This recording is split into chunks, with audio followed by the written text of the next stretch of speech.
Okay. Billionaire Spacewalk, please. We're going to the stage. This is the dawn of a new future in space.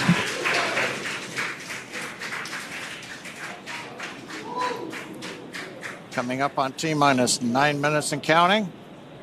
Displays are configured for launch. We've heard from the crew.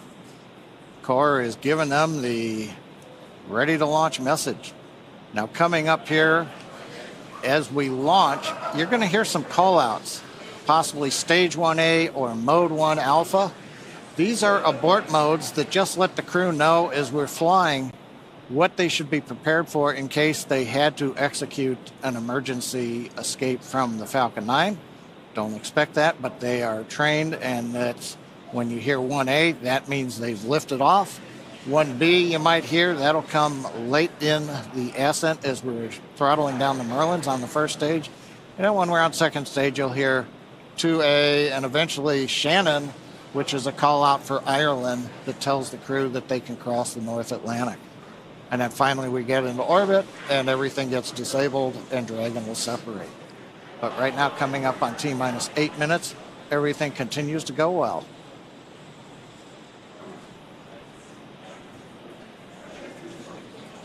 At T-minus 7 seconds, we should hear the call out that stage 1 engine chill has started.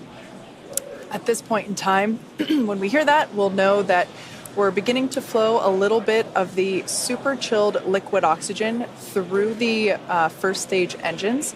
This helps to basically pre-chill the engine hardware prior to the full flow of that super chilled liquid oxygen.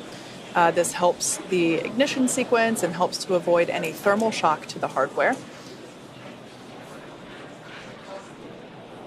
At this point in time, Falcon continuing to undergo its propellant loading operations. And standing by for the call out for that engine chill initiation.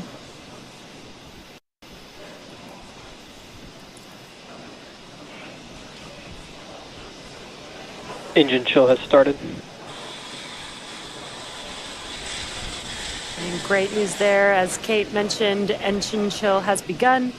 And we are loading propellants on Falcon 9's first and second stage. Second stage propellant loading for RP1 has completed. We're getting close to wrapping up propellant loading on stage 1. And while RP1 will be completed around the T-minus 6 minute mark, liquid oxygen loading will continue on both first and second stage as we get closer to the T0. So we should hear a call Stage out. 1 RP1 load is complete. Perfect timing. Stage 1 RP1, or the fuel for the Falcon 9 vehicle, has completed on the first stage.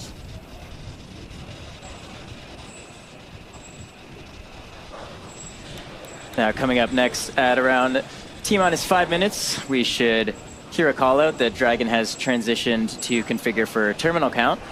This is similar to the startup phase of the count for Falcon. It's essentially when the vehicle takes over control of the count and starts to operate on internal power and on internal computers. Of course, Falcon 9 enters the startup phase at T-minus 1 minute. And Dragon will transition to configure for terminal count at T-minus 5 minutes. Got a great view right now of both Dragon on the left side of your screen and our 4 crew members on the right. We are now approaching the final minutes of the countdown here.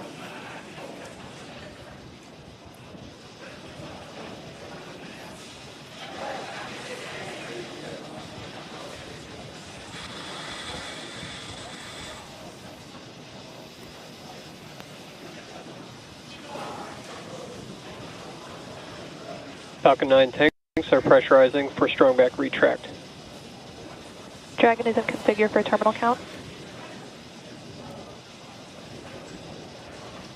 So we've heard the call out. Dragon's configured for the last 5 minutes of the count. We're also pressurizing the second stage propellant tanks, first stage tanks. The strong back retract will be coming up next.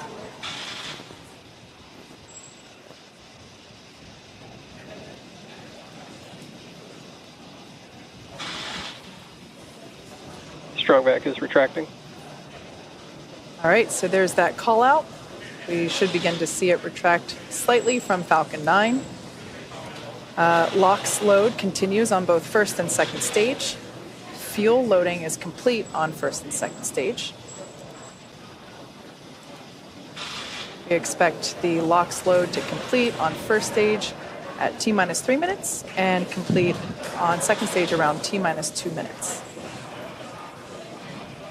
And we do try and load the liquid oxygen as close to T0 as possible. This keeps the liquid oxygen is at cryo temperature, so keeps it as cold as possible, which allows it to be as dense as we possibly can keep it while we're loading the tanks. That allows us to get a little bit more liquid oxygen into those tanks.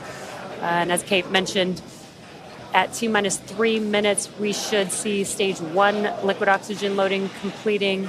And at T-minus 2 minutes, that will be stage 2 liquid oxygen loading completion. And once we hit that T-minus 2 minute mark, that will conclude propellant loading for Falcon 9.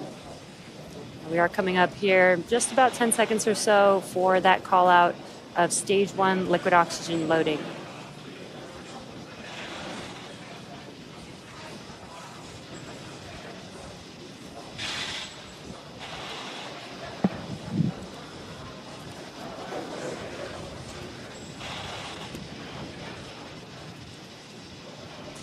Stage 1 LOX load complete. Okay, there's the call out. Dragon is in terminal count and on internal power. Dragon's on internal power. First stage, propellant tanks are loaded. Next major event, approximately T-minus 2 minutes, liquid oxygen load completes on the second stage. After that, at about T-minus 1 minute and 30 seconds or so, we will tell the crew to expect loud venting as we depressurize and drain the lines up the side of the strongback. And then as we get down inside the last minute 45 and then 1 minute, we'll get Dragon into countdown. Falcon 9's computers will go to startup.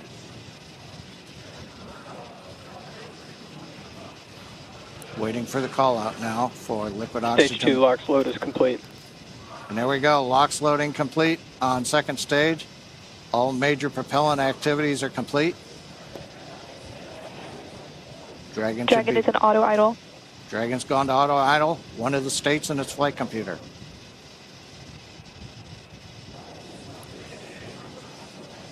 We'll begin venting down the lines. Gas closeouts are starting. Expect loud venting. There we go. So the plume you see coming off of the strongback here, that's normal.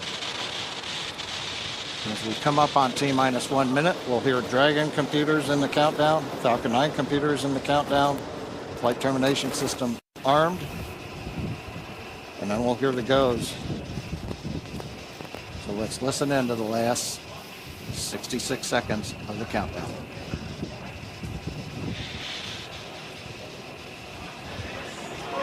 FTS is armed. Falcon 9 is in startup and is now controlling. Dragon is in countdown.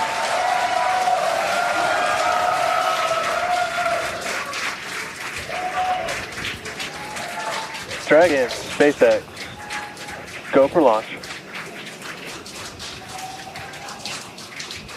Send us, SpaceX.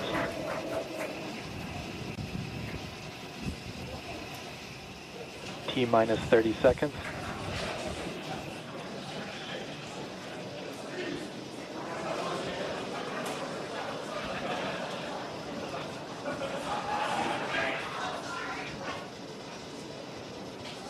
T-minus 15. T-minus 10, 9, 8, 7, 6, 5, 4, 3, 2, 1. Ignition and launch. Go Falcon, go Polaris. Copy, 1 Alpha. Vehicle is pitching downrange.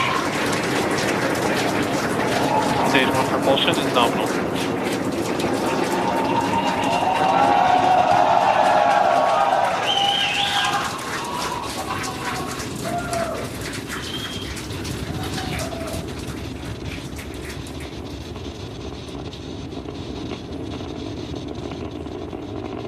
T plus 35 seconds into the Polaris Dawn mission.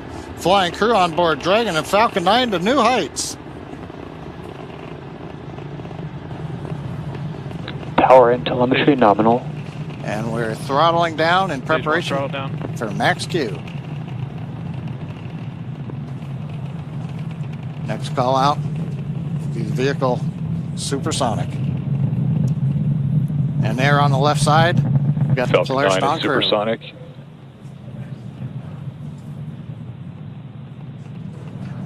Thumbs up from the pilot on the left side there. Max Q. We're throttled one, back throttle up to up. power. 1 Bravo. And we heard the call out 1 Bravo. Copy, 1 Bravo. That just tells the crew what would happen should they need to initiate anything. But right now, everybody making nominal callouts on Falcon 9.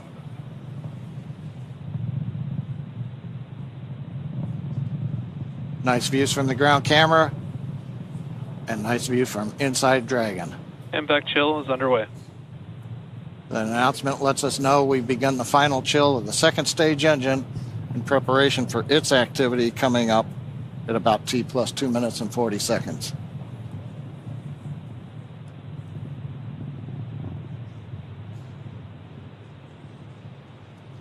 Two minutes into flight. Everything continues to look good. We'll have in half a minute 3 major activities: shutdown of the 9 Merlin 1D engines, stage Stage one, separation, throttle down. and then ignition of the second stage engine.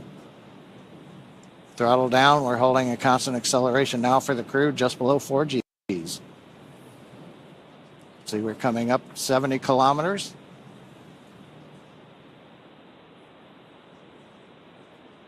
Preparing for MECO. Main engine cut off. 2 Alpha. Stage separation confirmed. Copy, 2 Alpha. MVAC ignition.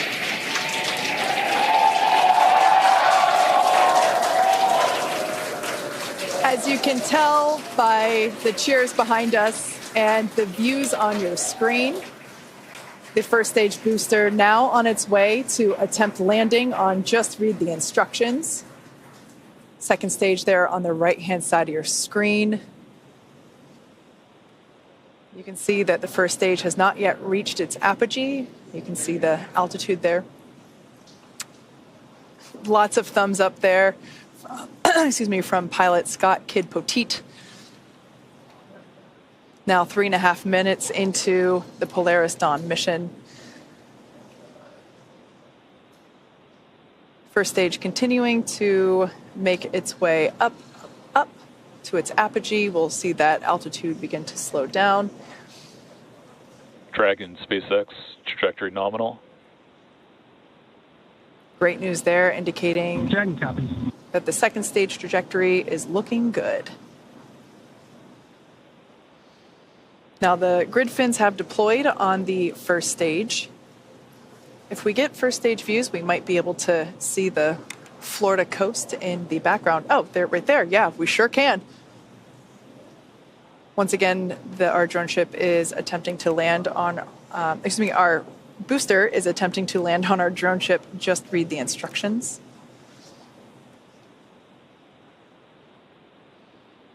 Now, the next event coming up will be the entry burn, taking place around T plus 7.5 minutes. This burn will utilize 3 of the engines on the first stage.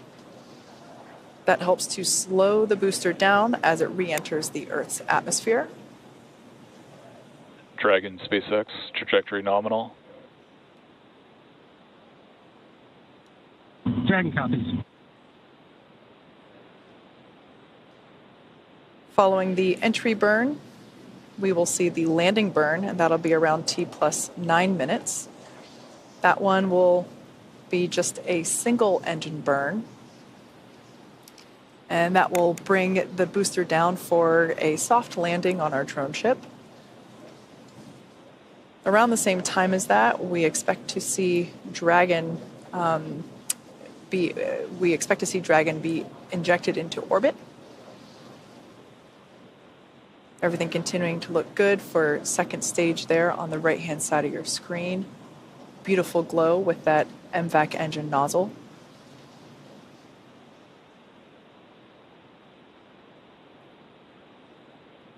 We can see the crew settling Dragon quite... SpaceX, trajectory nominal. Dragon copies. Crew seems pretty comfortable there at T plus 6 minutes. They're at about 4 Gs. And everything looks good. First stage continuing its descent back down to planet Earth.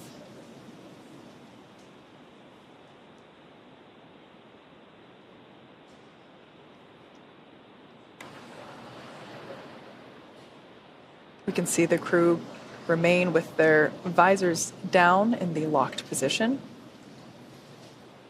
That'll remain that way until they are in orbit. Everything continuing to look great with the second stage engine burn there, as well as the Dragon SpaceX, trajectory nominal. Dragon copies. We're about 30 seconds away from the first stage entry burn. This is the first of 2 burns that the first stage will perform.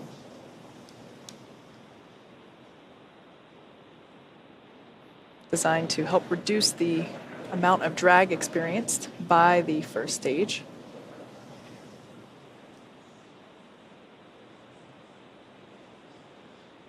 Stage 2 FTSS saved.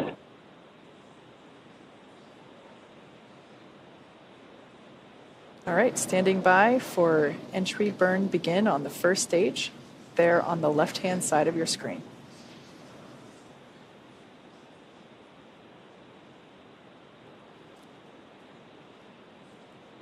And right on time, you can see on your left-hand screen that the entry burn has begun.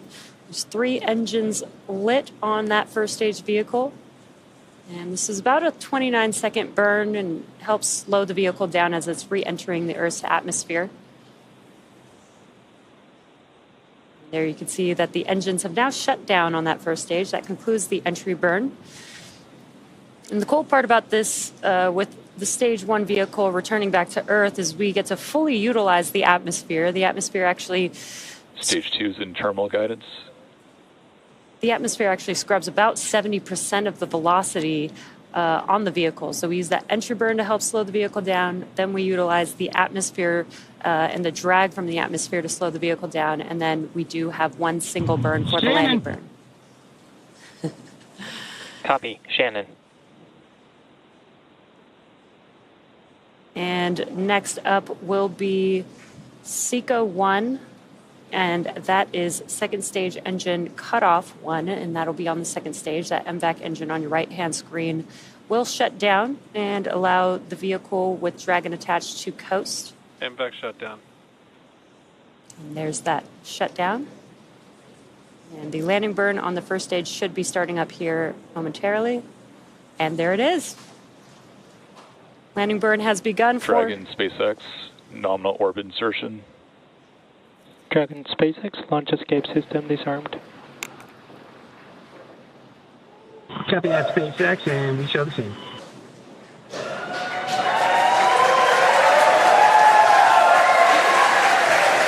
And a lot of events happening right there, but you can see that the stage 1 vehicle has touched down on just read the instructions. A very excited crowd there. Here in Hawthorne, we've also confirmed MVAC engine shutdown and orbital insertion of the second stage with the crew on board. Yeah, honestly, a pretty impressive crowd for 2:30 in the morning here. We can see the crew enjoying their first taste of microgravity there on the left-hand side of your screen.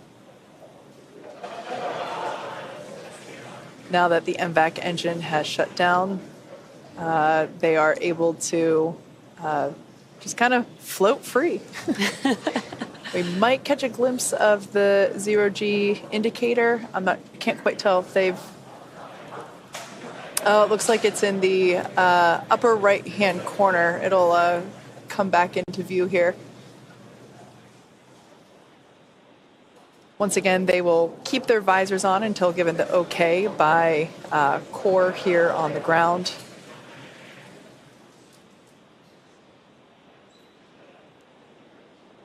At this point in time, the Dragon and the Dragon trunk remain attached to the second stage. Second stage is basically safing itself in preparation for the separation from the Dragon trunk. Of course, the trunk will remain attached to the Dragon capsule all the way up until the point in which we begin re-entry operations. The trunk is what will help provide power to the Dragon capsule while it is on orbit using its solar arrays.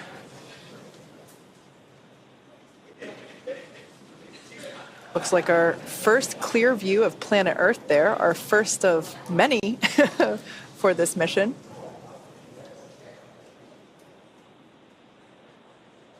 And the next event coming up will be the separation of the Dragon from the second stage.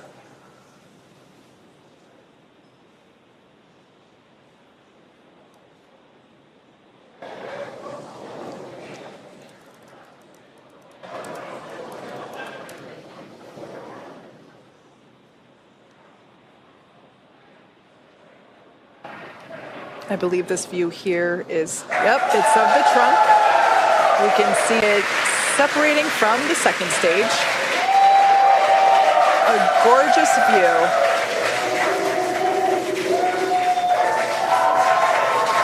We can see that Polaris Dragon Dawn. separation confirmed.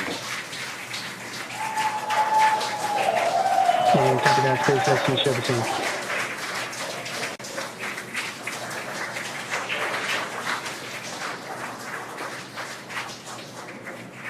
Polaris Dawn flying free into the sunrise.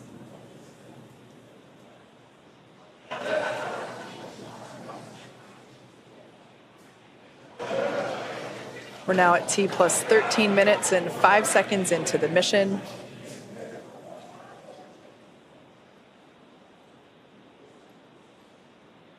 Next major event will be nose cone deploy. Dragon, SpaceX. Today you embark on a journey not just for yourselves, but for all of humanity. Each of you has trained tirelessly and prepared rigorously for this moment, the moment where we reach higher into space than ever before. As you gaze towards the North Star, remember that your courage lights the path for future explorers. We trust in your skills, your bravery, and your teamwork to carry out the mission that lies ahead. Know that the entire team back here is with you every step, watching, supporting, and cheering you on as you walk into space. We are sending you hugs from the ground. Godspeed, Polaris Dawn crew. May you make history and come home safely. Now words from our CE. Dragon, CE, welcome to orbit. The Falcon team is honored to have helped you start your incredible journey. We hope you enjoyed the ride. The whole SpaceX family is looking up to you. Godspeed and good luck.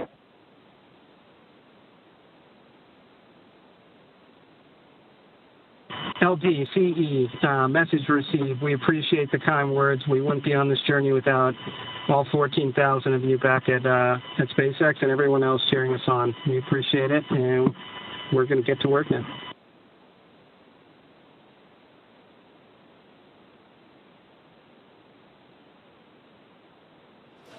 Some really nice words there from our tonight's launch director, Frank Messina, who, fun fact, was also the launch director on Inspiration 4, as well as chief engineer for this mission, Jared Metter. Really nice to see some endearing, or hear some endearing words up to the crew. Well, and with that, the Polaris Dawn crew, they're now in orbit. T plus 15 minutes, and they are scheduled to spend up to the next 5 days in space.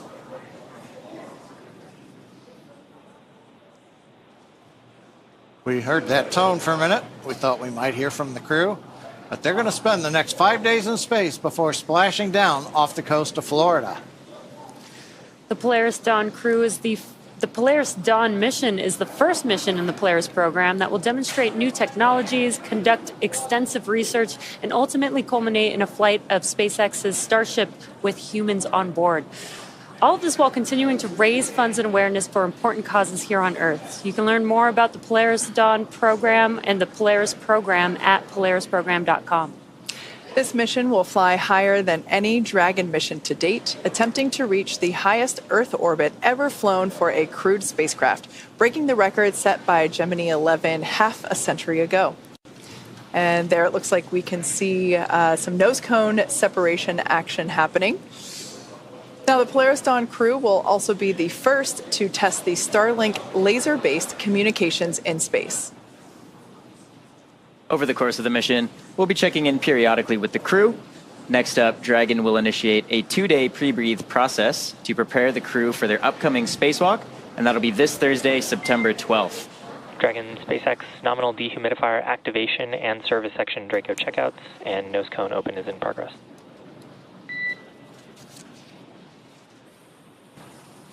Copy that, SpaceX. We are tracking. And again, that's Thursday, September 12th for that spacewalk, so please be sure to tune in for our live coverage of this historic milestone. And of course, we will also be back to bring you live coverage of Splashdown when the crew returns back to Earth. You can stay on top of any potential live events from the crew by following us on X at SpaceX. And keep tabs on the mission with the Dragon Tracker at SpaceX.com. With that, it's been a great early morning. Thanks for being with us. Thanks for watching, and we'll see you back here soon.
An EVA suit is an extravehicular activity suit, which is a spacesuit that can go outside of the spacecraft to do a spacewalk.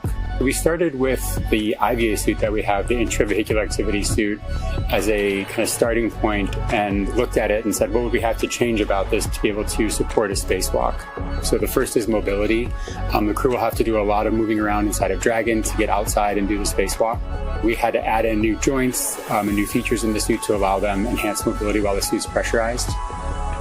When a crew member is pressurized in the suit, the soft portions of the suit become rigid. They need actual flexure and rotational joints to allow them to move around. It's kind of like a suit of armor made of fabric. We innovated in flexure joints to allow easy bending at the elbows and the knees, as well as a collapsible rotator joint that exists on the shoulder, which allows the suit to remain nearly fully soft, but when pressurized is a rotational bearing. The difference between the IVA and the EVA suit is that on the IVA suit, the zipper system location is in the inseam. But since we needed to have lots of mobility on our EVA suit, that was not their choice. By moving the zipper system from the inseam to the waist, we mitigated risk of the stress of the zipper.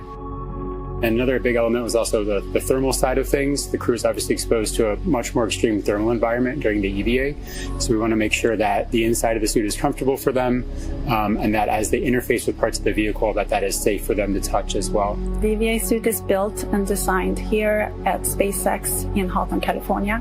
We wanted to have something that's easy manufactured that we can handle here in-house. So we developed this new material, so it's fabric-based. We actually added a new layer to the suit, which we refer to as the Faraday layer. And this is a conductive cage around the suit that shields the suit from external electric fields. The helmet on the EVA suit looks very similar to the IVA suit, but it is really an all-new design of that helmet. It's much more robust from a thermal structural perspective since it will be taking more extreme temperatures. We are really excited to introduce this new single-pane visor helmet to the world of spacesuits. The EVA suit visor is made of polycarbonate and is coated with copper and ITO, or indium tenoxide. These two coatings together reflect the sun away from the crew, as well as reflecting infrared heat back to the crew when they are facing deep space. Our suit has a HUD, or heads-up display, which is a small display screen in the helmet, which is transparent, which allows the crew to see through the display to have unfettered access during their EVA. But it also provides critical telemetry to the crew, so pressure, temperature, relative humidity. We're trying to improve the technology and streamline it in one way, and at the same time, we're also trying to get it more and more manufacturable with each generation. The ultimate goal is that you can put on a spacesuit and go out and get work done anywhere in the solar system and not feel like you're wearing anything more than you normally wear every day.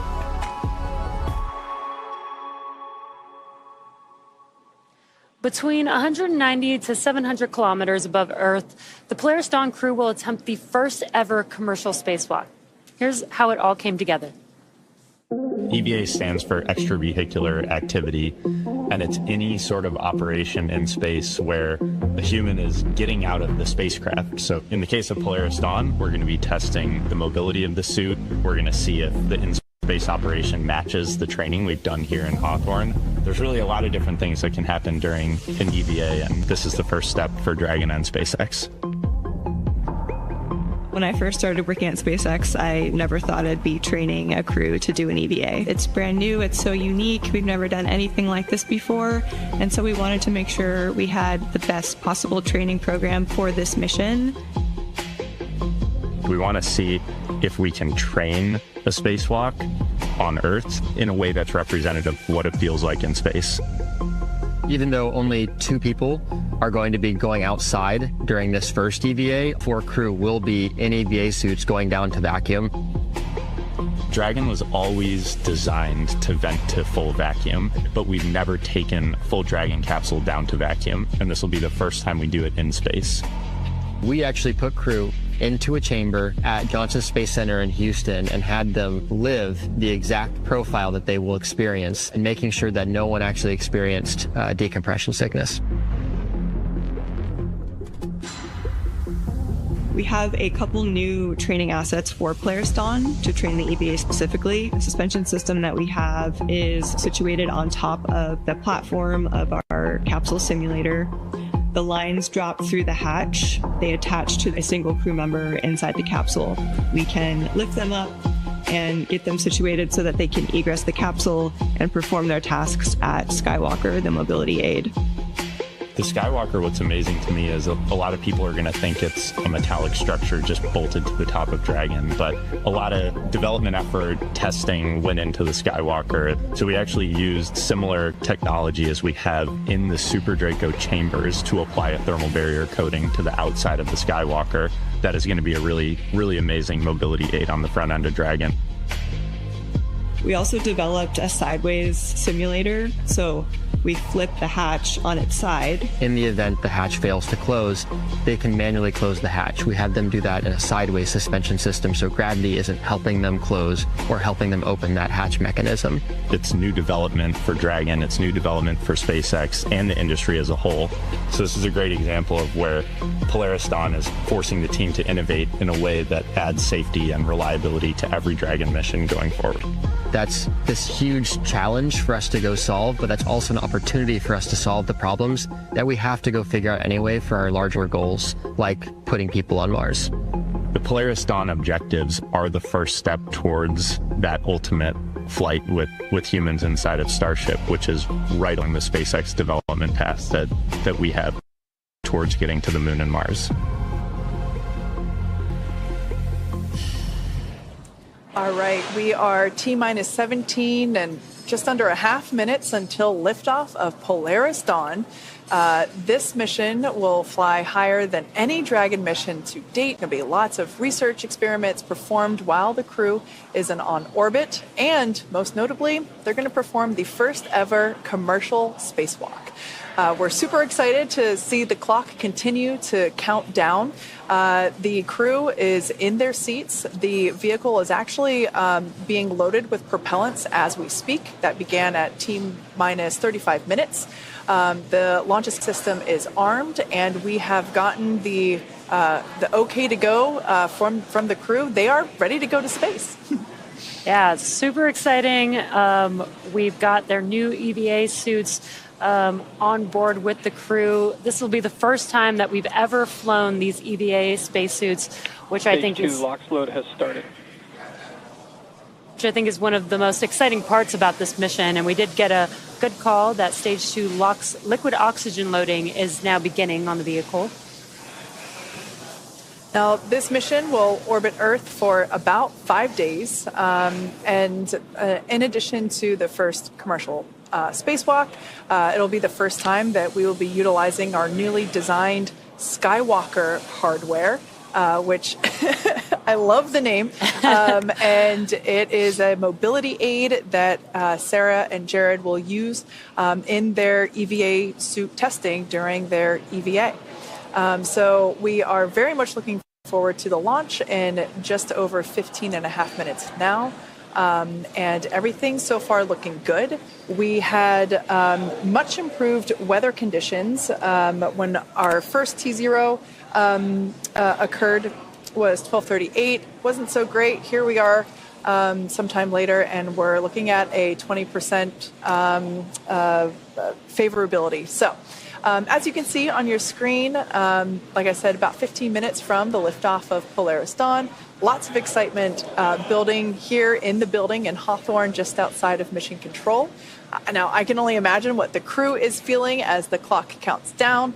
Now, as we all wait together, let's hear from some of the crew of the Inspiration 4 mission as they reflect on what they were feeling just before their mission liftoff. I gotta say, right now, launching, people always ask me if I was afraid as soon as the engines lit and started taking off. And I was like, no, I was ready. But for me, you know, liftoff was really about concentrating on my job as the mission pilot.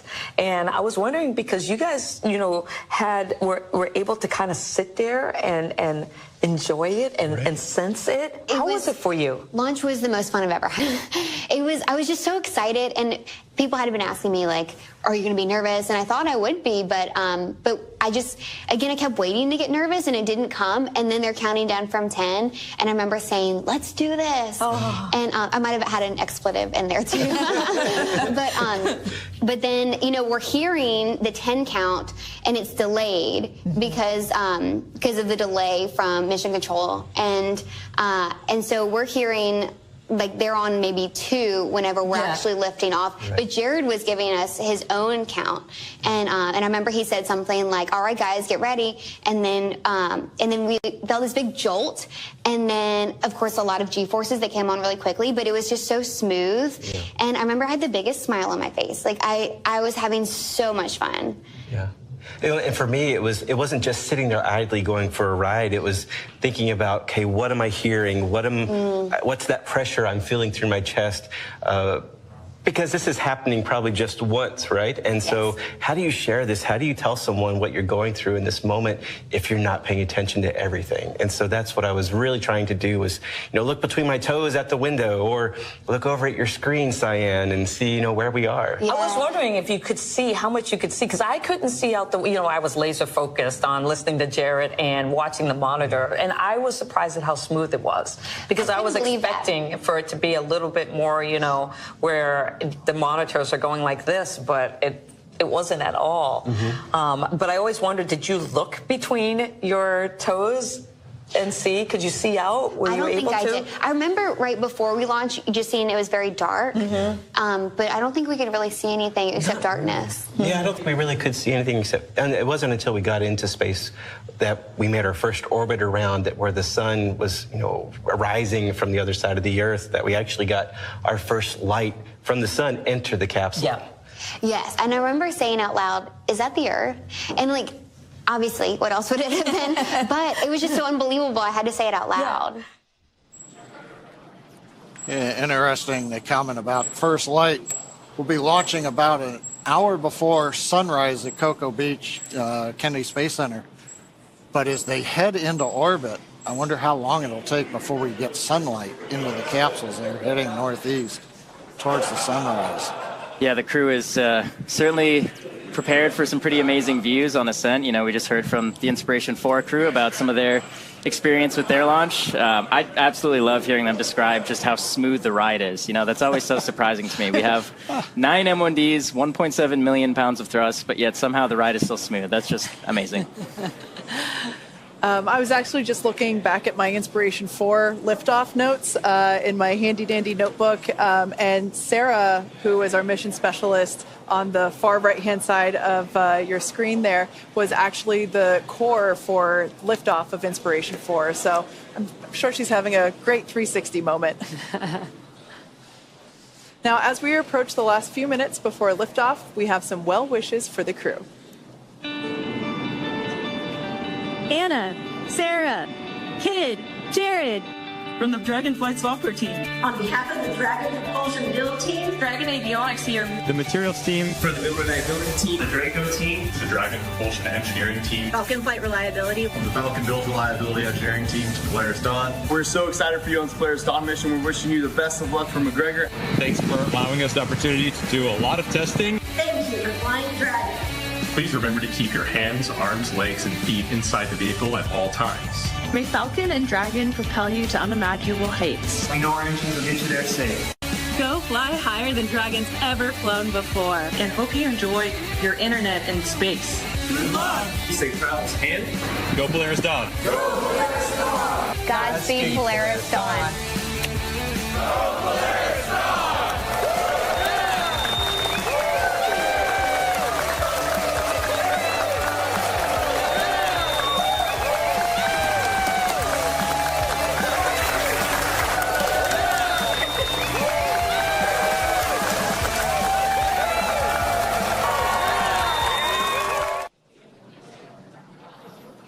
We're waiting to hear Core talking to the crew, configure crew displays, and give them the farewell message. Enjoy the journey and go safely.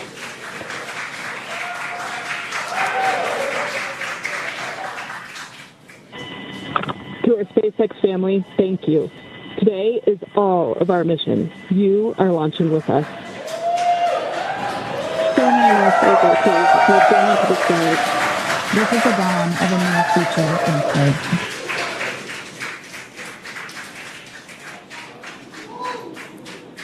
Coming up on T-minus 9 minutes and counting. Displays are configured for launch. We've heard from the crew. Core is giving them the ready to launch message. Now coming up here as we launch, you're going to hear some call outs, possibly stage 1A or mode 1 alpha. These are abort modes that just let the crew know as we're flying what they should be prepared for in case they had to execute an emergency escape from the Falcon 9. Don't expect that, but they are trained, and that's when you hear 1A, that means they've lifted off. 1B, you might hear, that'll come late in the ascent as we're throttling down the Merlins on the first stage. When we're on second stage, you'll hear 2A and eventually Shannon, which is a call out for Ireland that tells the crew that they can cross the North Atlantic. And then finally we get into orbit and everything gets disabled and Dragon will separate. But right now, coming up on T-minus 8 minutes, everything continues to go well.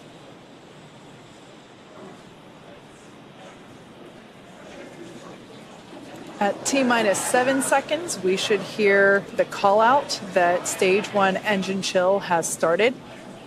At this point in time, when we hear that, we'll know that we're beginning to flow a little bit of the super chilled liquid oxygen through the first stage engines. This helps to basically pre-chill the engine hardware prior to the full flow of that super chilled liquid oxygen. This helps the ignition sequence and helps to avoid any thermal shock to the hardware. At this point in time, Falcon continuing to undergo its propellant loading operations. And standing by for the call out for that engine chill initiation.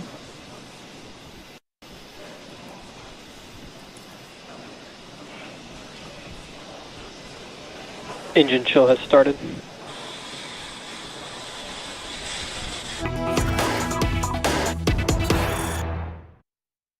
On protests are turning ugly in Imphal once again, the capital of Manipur.